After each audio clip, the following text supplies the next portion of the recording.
திரு அக்னீஸ்வரன் 200ன்ற நம்பரை மீண்டும் மீண்டும் எங்கெல்லாம் வாய்ப்பு கிடைக்குதோ முதல்வர் அதை இலக்காக திமுக தொண்டர்களுக்கும் நிர்வாகிகளுக்கும் அதை நிர்மாணிச்சுட்டே இருக்கிறார்.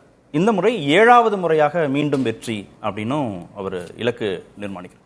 அந்த அளவுக்கு அவங்க கூட்டணி மீது நம்பிக்கை வச்சு இந்த நம்பரை அடைய முடியும் அப்படின்ற அவருக்கு எதிர்பார்ப்பு இருக்கு. அதாவது சார், கூட்டணி மீது திராவிட முன்னேற்ற கழகம் நம்பிக்கை வச்சிருக்குது. ஆனா தமிழ்நாட்டு மக்கள் மீது நம்பிக்கை வைக்கலையே. ஒன்று, அரசியல்ல 2 வகை. ஒன்று, வெற்றி பெற்று ஆட்சிக்கு வந்தவுடன் செயல்படுகின்ற அரசியல் கட்சி, செயல்படாத அரசியல் கட்சி. அதாவது அரசியலை மட்டுமே மையப்படுத்தி கூட்டணி, இந்திய நாட்டினுடைய பிரதமர் மோடி எதிர்ப்பு, பாஜக பாசிசம், அதிமுக பிளவாய் கிடக்கிறது, அது பலவீனமாய் கிடக்கிறது, இப்படியெல்லாம் கட்டுக்கதையை பேசி பேசி பேசி அவர்கள் ஒரு அரசாங்கத்தை திமுக இன்னைக்கு நடத்துறாங்க. ஆனா மக்கள் படும் வேதனை 2026ல தெரியும். சரி, 21ல நீங்க சொன்ன மாதிரி அதிமுகவுக்குள்ள இருக்கக்கூடிய பிளவை முன்னிலைப்படுத்தியோ இல்ல பாஜகவுடன் அதிமுக கூட்டணிங்கிறத முன்னிலைப்படுத்தியோ ஆட்சி அதிகாரத்துக்கு வந்துட்டா கூட அடுத்து வரக்கூடிய உள்ளாட்சி தேர்தலையும் அவங்களுக்கான வெற்றியை ஊர்ஜிதப்படுத்துறாங்க மக்கள். அடுத்து வரக்கூடிய நாடாளுமன்ற தேர்தலையும் வெற்றியை ஊர்ஜிதப்படுத்துறார்கள்னா அப்போ உங்க பக்கம் அவங்க நகரலன்னு தானே அர்த்தம். இன்னும் திமுக கூட்டணி மேல மக்களுக்கு நம்பிக்கை இருக்குன்னு தானே அர்த்தம். நம்பிக்கை என்பது வார்த்தையில் மட்டுமல்ல, திமுக அதை வார்த்தையாலேயே நகர்த்திக்கிட்டே இருக்கிறாங்க. நீங்கள் ஒன்னும் பேரறிஞர் அண்ணா காலத்தில் இருக்கிறோம் நினைக்காதீங்க. இன்னைக்கு இருப்பது 40 நீங்க அப்படி அள்ளி கொடுப்பாங்க மக்கள். அதுதான் சார். சார் இதே இப்படி ஒன்று 2011ல மக்கள் திமுகவை எதிர்க்கட்சி அந்தஸ்துல கூட வைக்கலையே. அந்த மக்கள் தான் தமிழக மக்கள் இன்றைக்கு இருக்கிறாங்க. இதே மக்கள் 40க்கு 40 ஒரு நாடாளுமன்ற உறுப்பினர் கூட திமுகவுக்கு கொடுக்கலையே. அதே மக்கள் தான் தமிழக மக்கள். அந்த வெற்றியை தானே அவர் நம்புறாரு. 21ல சட்டமன்றத்தை நம்ம கிட்ட ஒப்படைச்சாங்க. மக்கள் வளர்ச்சியை நம்பல. நீங்க உள்ளாட்சி தேர்தலையும் நமக்கு வெற்றியை கொடுத்தாங்க.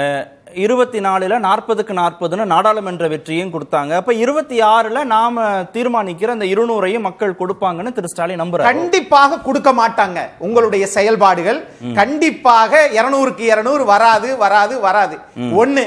இன்னொன்னு, இங்க செயல்படுகிற அதிமுக முன்னாடி இருந்ததை நீங்க இன்னைக்கு ஏதாவது ஒன்றை செய்திருக்கிறீர்களா?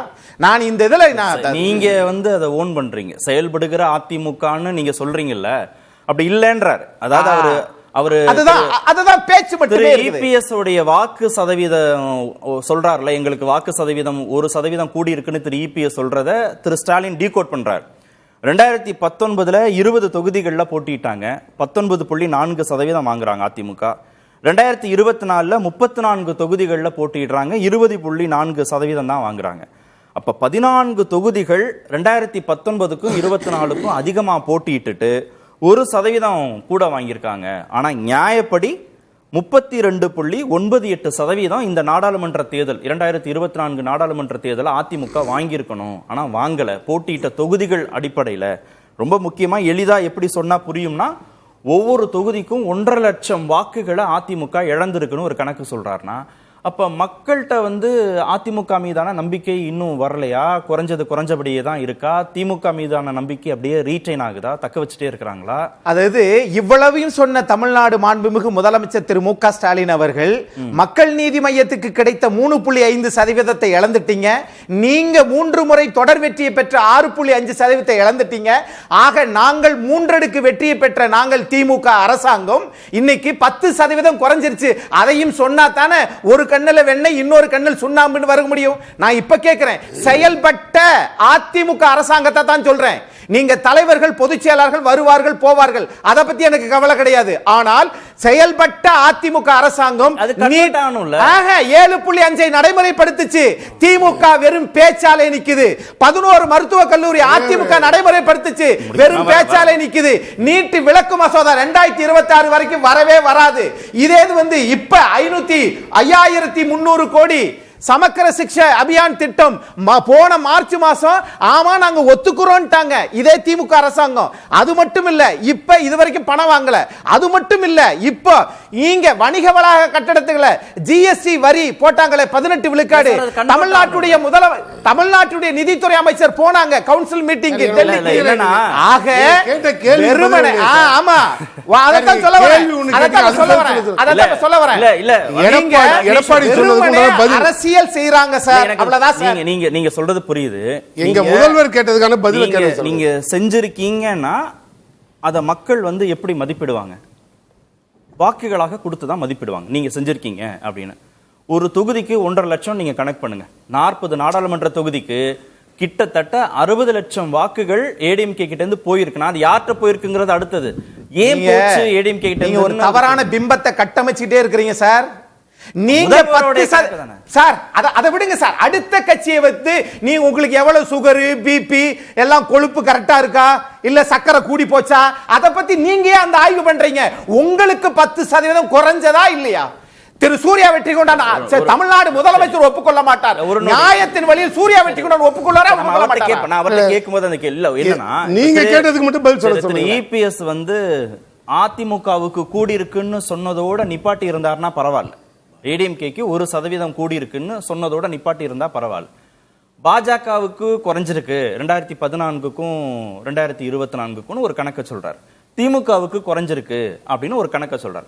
அப்ப நீங்க வந்து திமுகவுக்கும் பாஜகவுக்கும் குறைஞ்சிருக்குன்னு ஒரு நம்பரை டீகோட் பண்ணும்போது அவங்க உங்களுக்கும் குறைஞ்சிருக்கு அப்படின்னு அவங்க சொல்ல மாட்டாங்களா? உங்களுக்கு உரிமை இல்லையா? அதை சொன்னா நீங்க தவறான பிம்பத்தை கட்டமைக்கிறீங்கன்னா இப்ப நீங்க தவறான பிம்பத்தை திமுக மீதும் பாஜக மீதும் கட்டமைக்கலாமா? Correct sir. இப்பதான் சார் சரியான புள்ளிக்கு வந்து நின்றுருக்கீங்க. தமிழ்நாட்டுடைய முதலமைச்சர், முன்னாள் முதலமைச்சர், இன்றைய மாண்புமிகு எதிர்க்கட்சி தலைவர் சதவிகிதத்தை சொன்னாரே ஒழிய தமிழ்நாட்டில் ஆளுகிற அரசாங்கத்தை மாண்புமிகு முதலமைச்சர் மு க ஸ்டாலின் அவர்களை தகாத வார்த்தைகள் சொன்னாரா? கருத்துக்கு கருத்து பேச திமுக இன்றைக்கு குழம்பி நிற்கிறது. அரசாங்கம் தடுமாறுகிறது. நீதிமன்ற வளாகத்துக்கு வெளியிலே கொலை நடந்தால் அது தமிழ்நாட்டினுடைய எல்லைக்குள்ள தான் நடக்குது, காஷ்மீர்ல நடக்கலையே. இங்க சில வார்த்தைகளை தமிழ்நாடு முதலமைச்சர் பயன்படுத்துகிறார். இது பார்த்துட்டு இருக்கிற மக்கள் என்ன நினைக்கிறாங்கன்னா, இதுக்கும் நான் கேட்டதுக்கும் என்ன சம்பந்தம்? நீங்க என்ன கேள்வி கேட்டீங்க? ஓட் பெர்சன்டேஜ் அதத்தான் நாங்களும் சொல்றோம். உங்க ஓட் பெர்சன்டேஜ் குறைஞ்சதுக்கு காரணம் என்னன்னு தமிழ்நாடு முதலமைச்சர் சொல்லுவாரா? கேட்போம். டிஎம் கேட்ட அதனால இங்க நீங்க இத அக்செப்ட் பண்ணிக்கிறீங்களா? அப்போ இத நான் ஏத்துக்கறவே இல்ல. ஏத்துக்கல. ஒரு தொகுதிக்கு 1.5 லட்சம் குறைஞ்சிருக்குங்கறத ஏத்துக்கல. அது ஏத்துக்கறல. சரி, இத ஏத்துக்கிறீங்களா? 2011ல தமிழ்நாட்டுல நீங்க சொல்றீங்க 7வது முறையாக என்று தமிழ்நாட்டுல எதிர்க்கட்சி அந்தஸ்துல கூட உங்களை வைக்கல. 40 நாடாளுமன்ற உறுப்பினர்கள் உங்களுக்கு கொடுக்கல. உடனே கேட்டா சொல்லுவீங்க அப்ப எல்லாம் செல்வி ஜெயலலிதா அம்மா இருந்தாங்கன்னு சொல்லுவீங்க. இப்ப அது கிடையாது. நீங்க அதுவும் சொல்லிட்டாரு. எல்லா மக்களிடத்திலும் நீங்க உங்களை வந்து எம்ஜிஆர் ஆகவோ ஜெயலலிதாகவோ நீங்க வந்து கற்பனை பண்ணிக்காதீங்க. அது இல்லன்னு சொல்றாரு. அதே கரெக்ட் சார். அதே தான் நானும் சொல்றேன். நீங்க அதாவது தமிழ்நாட்டு மாண்புமிகு முதலமைச்சர் அவர்கள் பேரறிஞர் பெருந்தகை அண்ணாவாகவோ கலைஞராகவோ நீங்கள் கற்பனை பண்ணிக்கிறாதீங்க. ஏன் தெரியுமா? கலைஞர் அவர்கள் நெஞ்சுக்கில் நீதியில என்ன எழுதியிருக்கிறார்னா ஒரே நாடு ஒரே தேர்தலை ஆதரித்திருக்கிறார். அதே கலைஞருடைய புதல்வர் தமிழ்நாட்டுடைய முதல்வர் ட்விட்டர்ல ஒரே நாடு ஒரே தேர்தல் வேண்டாம் என்று சொல்லுகிறார். அப்ப இந்த முரண்பாடுகளை தாண்டி யாரும் பேசக்கூடாதுன்னு அதிமுகவை திரும்ப திரும்ப பலவீனம் என்று சொல்லுவதனால் நீங்கள் துணை முதலமைச்சரை உங்களுடைய புதல்வரை ஆக்கியதை பேசாமல் இருப்பதற்காக அதிமுக பலவீனம். திமுகவுடைய அந்த மாறுபட்ட நிலைப்பாடு குறித்து நம்ம ஏற்கனவே விவாதங்கள்லையும் பேசியிருக்கோம். பாஜக தரப்புல இருந்து வரும்போது கூட விருந்தினர்கள் நெஞ்சுக்கு நீதி புத்தகத்துல திரு கருணாநிதி பேசியது குறித்தெல்லாம் அவங்க மேற்கோள் காட்டுறாங்க. ஆனா திரு ஸ்டாலின் என்ன கேள்வி கேட்கிறாருன்னா, ஏன் அதிமுக பாஜக எதிர்ப்புல, பிரதமர் எதிர்ப்புல, திரு அமித்ஷா எதிர்ப்புல எல்லாம் வந்து ரொம்ப உறுதியா நிக்க மாட்டேன்றாங்க? டங்ஸ்டன் சுரங்கம் குறித்து அவங்களுடைய நிலைப்பாடை ஏன் உறுதியா மத்திய அரசுக்கு எதிர்ப்பை வெளிப்படுத்தல? அம்பேத்கர் குறித்து திரு அமித்ஷா சொன்ன கருத்து சர்ச்சையானது, அது குறித்து ஏன் அதிமுக எதிர்க்கல அப்படின்னா சொல்லிட்டு, நீங்க கள்ள கூட்டணியா வந்தாலும் சரி, நேரடியான கூட்டணியா வந்தாலும் சரி, நாங்க ஜெயிப்போன்றார். அப்போ உங்களுக்கும் பாஜகவுக்கும் ஏதோ ஒரு ரகசிய உடன்பாடு இருக்கிறதா தானே திமுக தொடர்ந்து சொல்லிட்டே இருக்கிறாங்க. நீங்க தமிழ்நாடு அரசு என்ன அரசியல் செய்தாலும் இந்த பாஜக எதிர்ப்பு, அண்ணா திமுக பிளவு, இதை தவிர நீங்க உங்களை நிலைநிறுத்திக்கிறதுக்கு இத ரெண்ட நீங்க தாரக மந்திரமா வச்சிருக்கீங்களே ஒழிய டங்ஷன்ல தமிழ்நாட்டினுடைய அரசாங்கம் என்ன அந்த கடிதத்தில் என்ன சொல்லுச்சு? ஏலம் விடுவது மத்திய அரசு 2023 திருத்தம். அந்த ஏலம் விடுவதுல 39 நாடாளுமன்ற உறுப்பினர்கள் நிலைப்பாடு என்ன? அதை யாருமே கேட்கவே மாட்டேங்கிறீங்களே. எல்லாமே ஆளும் அரசாங்கம் செய்தால் அது நல்லதுன்னு நினைக்கிறீங்க. அது மட்டும் இல்ல, நீங்க பேசுறது எல்லாமே அது நீங்க அண்ணல் அம்பேத்கரை பத்தி சொல்றீங்கல்ல, அவ்வளவு போர்க்கொடி தூக்குறீங்களே, அது பேசியது பாஜக சொல்லியது தவறு. அதை காங்கிரஸ் கையில் எடுத்துக்கொண்டு மோடி அவர்களை வீழ்த்த வேண்டும் நினைப்பது அவர்களுடைய வியூகம். ஆனால் அத பத்தி இவ்வளவு பேசுறீங்கல்ல, அவ்வளவு அக்கறை வைத்திருக்கக்கூடிய நீங்கள் வேங்கை வயலுக்கு ஓய்வு பெற்ற நீதியரசருடைய அறிக்கையை வாங்கி ஏன் இந்த அரசு 3 வருஷமா அப்படியே பாதுகாப்பா பதுங்கியே இருக்கீங்களே? நீங்க திரு அமித் அதே மக்கள் தானே சார். அண்ணல் அம்பேத்கரை புகழ் பாடுகிற நீங்கள் வேங்கை வயலுக்கு திமுக அரசு ஏன் மௌனமாவே இருக்குது? அம்பேத்கர் பேச்சுல அதிமுகவுடைய நிலைப்பாடு என்னன்னு எதிர்பார்க்க மாட்டாங்க. அந்த நிலைப்பாடை பத்தி நீங்க 40 நாடாளுமன்ற உறுப்பினர்கள் உங்களுக்கு தேவை இருக்கிறது. ஏன்னா உங்களுக்கு நீட்டு விலக்கு வர உங்களால கொண்டு வர முடியாது. அதுக்காக போடுகின்ற நாடகத்தில் இது பிரதான நாடகம். ஆக சமூக நீதி என்று சொல்லுவது வேங்கை வயலுக்கு மட்டும் இது பொருந்தாது. அப்படித்தான் அவங்க நாடகம் ஆடுறாங்களே ஒழிய நாட்டு மக்களுக்கு இது சட்டமன்ற தேர்தல்ல இவர்கள் நினைப்பது நடக்குமா என்று கேட்டால் நடக்காது என்பது என்னுடைய